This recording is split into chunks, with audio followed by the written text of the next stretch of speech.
नमस्कार, मी प्रीती. आवाज इंडिया मराठीमध्ये आपल्या सर्वांचं स्वागत आहे. तर नजर टाकूया आजच्या ठळक बातम्यांवर. मुंबई महापालिका निवडणुकीसंदर्भात मुख्यमंत्री देवेंद्र फडणवीस म्हणाले की मुंबई महापालिका निवडणूक महायुती म्हणून लढवणार आहोत आणि महापालिकेतील 227 जागांवर महायुती उमेदवार लढवतील. मुंबईतील वर्षा बंगला येथे आयोजित बैठकीत मुख्यमंत्री फडणवीस मुंबई महापालिकेचा संपूर्ण आढावा घेणार आहेत. या बैठकीत मुंबईतील 6 विभागांचा आढावा घेतला जाणार असून भाजप उमेदवारांच्या नावावर शिक्कामोर्तब होण्याची शक्यता आहे. मागील काही दिवसांपासून एकनाथ शिंदे यांच्या नेतृत्वाखालील शिवसेना आणि भाजप मध्ये जागा वाटपावर चर्चा सुरू होती. आतापर्यंत असं वाटत होतं की महापालिका निवडणुकीत भाजप आणि शिवसेना एकत्र लढतील तर राष्ट्रवादी काँग्रेस स्वतंत्र लढेल. परंतु मुख्यमंत्री फडणवीस यांच्या महायुती वक्तव्यामुळे आता चर्चांना नवीन वळण मिळालंय. देवेंद्र फडणवीस यांनी बैठकीत सांगितलं की निवडणुकांमध्ये 227 जागा आहेत. आपला मित्र पक्ष शिवसेना आहे. महायुती करणार आहोत. काही जागा ते लढतील, काही आपण लढू. अनेक प्रभागात अनेक चांगले कार्यकर्ते आहेत, पण शेवटी काही लोकांनाच तिकीट देऊ शकणार आहोत. आज आपण संकल्प करण्याची आवश्यकता आहे. तिकीट मिळो अथवा न मिळो, आपण अटलजींचं स्वप्न साकार करण्यासाठी मैदानात उतरायचं आहे. मुंबई महापालिकेत महापौर मराठी माणूस असावा असं विधान काल मनसे नेता राज ठाकरे यांनी केलं होतं. या विधानावर मुख्यमंत्री देवेंद्र फडणवीस यांनी स्पष्ट केलं की मुंबईत महापौर कोण होईल यासाठी लढाई नाही, तर महायुतीची सत्ता महापालिकेत आणणं महत्त्वाचं आहे. फडणवीस म्हणाले की भ्रष्ट लोकांना बाहेर काढणं आणि जिहादी मानसिकता ठेचणं हे महत्त्वाचं आहे. तसंच त्यांनी अटलजींच्या नेतृत्वाखाली भाजपचा मुंबईत जन्म झाला असल्याचं सांगितलं आणि अटलजींचा स्मारक मुंबईत असावा असाही उल्लेख केला. फडणवीसांनी आरोप केला की काही राजकीय पक्षांनी मराठी माणसाला मुंबई बाहेर घालवण्याचं काम केलं आहे आणि फक्त निवडणुकीसाठी भावनिक बोलणं केलं जात आहे, परंतु जनता आता यावर बळी पडणार नाही असं फडणवीस यांनी म्हटलं आहे. मुंबई महापालिका निवडणुकीच्या पार्श्वभूमीवर मुख्यमंत्र्यांचे निवासस्थान शिंदे गटाच्या नेत्यांनी आणि कोर कमिटीची बैठक पार पडली. या जवळपास 2 ते 3 तास चाललेल्या बैठकीत मुंबईतील 227 प्रभागांचा तपशिलावर आढावा घेतला गेला. बैठकीत महायुतीतील जागांचे वाटप, प्रभागामधील ताकद, मित्रपक्षांचा समावेश, शिवसेना आणि भाजपचा प्रभाव यावर चर्चा झाली. शिंदे यांनी नेत्यांना मार्गदर्शन करताना सांगितलं की मुंबईची निवडणूक ही प्रतिष्ठेची लढाई आहे. गटबाजी विसरून फक्त महायुतीच्या विजयाकडे लक्ष द्या. उपस्थित नेत्यांमध्ये माजी खासदार राहुल शेवाळे, आमदार दिलीप मामा लांडे, प्रवक्त्या शीतल महात्रे आणि मुंबईतील इतर महत्त्वाचे पदाधिकारी होते.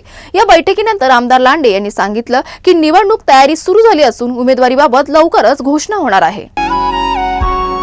नाशिकमध्ये गिरीश महाजन यांच्या प्रमुख उपस्थितीत माजी आमदार, माजी महापौरांसह 5 बड्या नेत्यांनी भाजपात प्रवेश केलाय.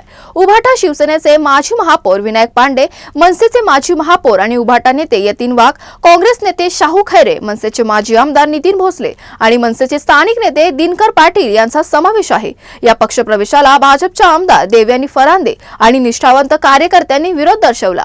महाजन भाजप कार्यालयात येत असताना कार्यकर्त्यांनी त्यांना घेराव घातल्याने काही काळ तणावाची स्थिती निर्माण झाली. देवयानी फरांदे यांनी या कार्यक्रमाला गैरहजेरी लावली, तरीही विरोध जुगारून महाजन यांनी पक्षप्रवेश पार पाडला. यावेळी गिरीश महाजन यांनी भाजप हा राज्यातील सर्वात मोठा पक्ष असल्याचं सांगत सर्व नव्या प्रवेशकर्त्यांचं स्वागत केलं. जुने नवे सर्व एकत्र येऊन लढू आणि जिंकू असा विश्वास त्यांनी व्यक्त केला. आगामी निवडणुकात 80% जागा जिंकण्याचं लक्ष्य असल्याचंही त्यांनी सांगितलं. मात्र सातत्याने भाजपवर टीका करणाऱ्या काही नेत्यांच्या प्रवेशामुळे नाशिकमधील निष्ठावंत भाजप समर्थकांमध्ये नाराजी वाढल्याचं चित्र दिसतंय. पुणे महानगरपालिकेत शिवसेना आणि महाराष्ट्र नवनिर्माण सेना यांच्यात युती होण्याची शक्यता वाढली आहे. मिळालेल्या माहितीनुसार आगामी निवडणुकांसाठी दोन्ही पक्षांनी जागा वाटपाचा आराखडा ठरवला आहे. त्यानुसार मनसे 74 जागांवर तर शिवसेना 91 जागांवर उमेदवार लढवणार आहेत. स्थानिक नेतृत्वाने हा प्रस्ताव उद्धव ठाकरे आणि राज ठाकरे यांच्याकडे अंतिम मंजुरीसाठी पाठवला असून मंजुरी मिळाल्यानंतर युतीची अधिकृत घोषणा होणार आहे. पुण्यानंतर आता ठाण्यातही अजित पवार गट आणि शरद पवार गट एकत्र येण्याच्या हालचालींना वेग आलाय.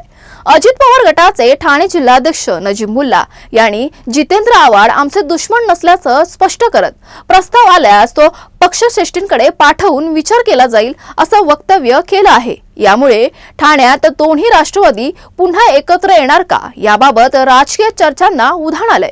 दरम्यान ठाणे महापालिका निवडणुकीच्या पार्श्वभूमीवर महाविकास आघाडीची बैठक पार पडली असून मवी आणि मनसेमध्ये जागा वाटपावर शिक्कामोर्तब झाल्याची माहिती आहे. मात्र अंतिम फॉर्म्युला अद्याप जाहीर झाला नाही.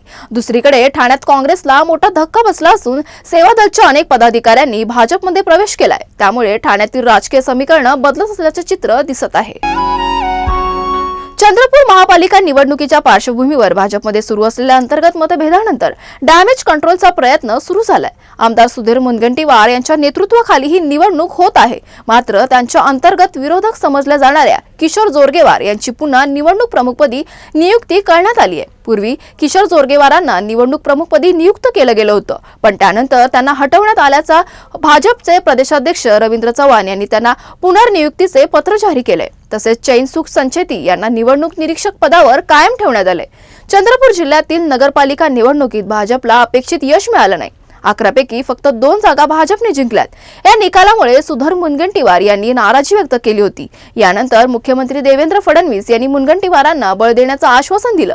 किशोर जोरगेवारांचा पक्षात प्रवेश आणि निवडणूक प्रमुखपदी त्यांची नियुक्ती यामुळे मुनगंटीवारांमध्ये नाराजी निर्माण झाली होती। तथापि फडणवीस आणि मुनगंटीवार यांच्यात चर्चा झाल्यानंतर पक्षाने परिस्थिती सांभाळण्याचे प्रयत्न केले आहेत।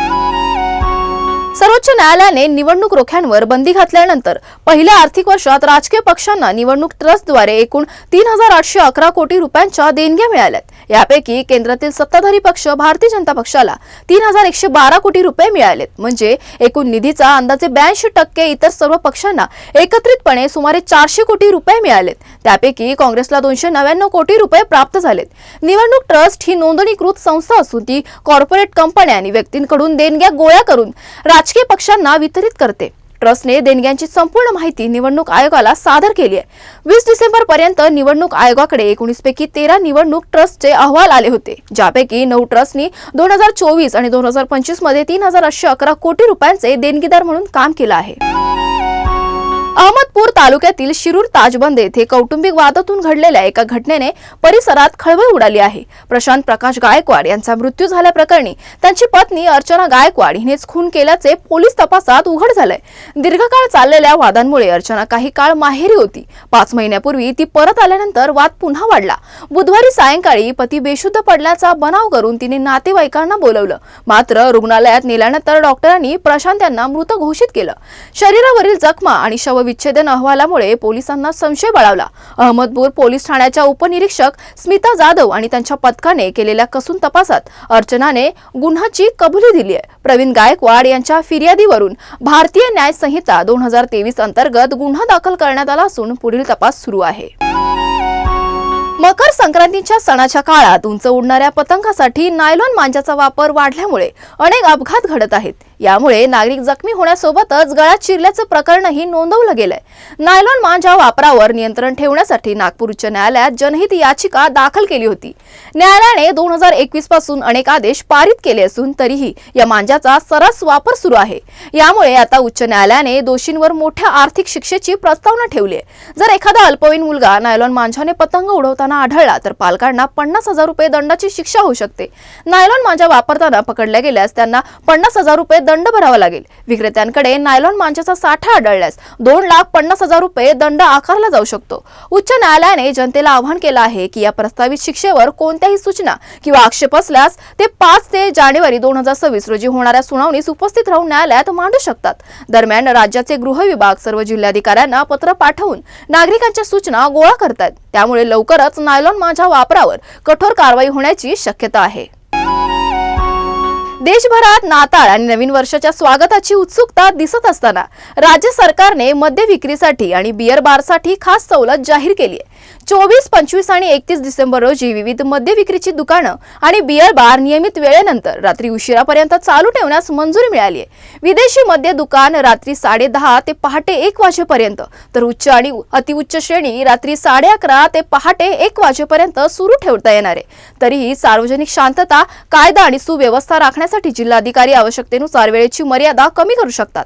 नवीन वर्षाच्या स्वागताच्या काळात पोलिसांनी जागोजागी बंदोबस्त ठेवला असून ड्रंक अँड ड्राईव्ह टाळण्यासाठी वाहतूक पोलीस सजग राहतील। तसेच अवैध मद्य विक्रीवर राज्य उत्पादन शुल्क विभागाची पथके लक्ष ठेवतील।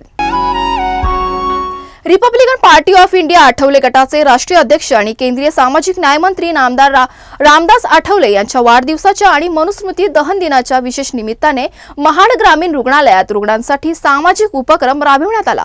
महाड तालुक्यातील रुग्णांना सेवा मिळावी यासाठी रुग्णालयात दाखल असलेल्या रुग्णांना फळांचं वाटप करण्यात आलं। हा उपक्रम रिपब्लिकन पार्टी ऑफ इंडियाचे महाड तालुका अध्यक्ष मोहन खांबे यांच्या मार्गदर्शनाखाली पार पडला। या कार्यक्रमात रिपब्लिकन पार्टी ऑफ इंडियाचे सर्व पदाधिकारी व कार्यकर्ते मोठ्या संख्येने उपस्थित होते।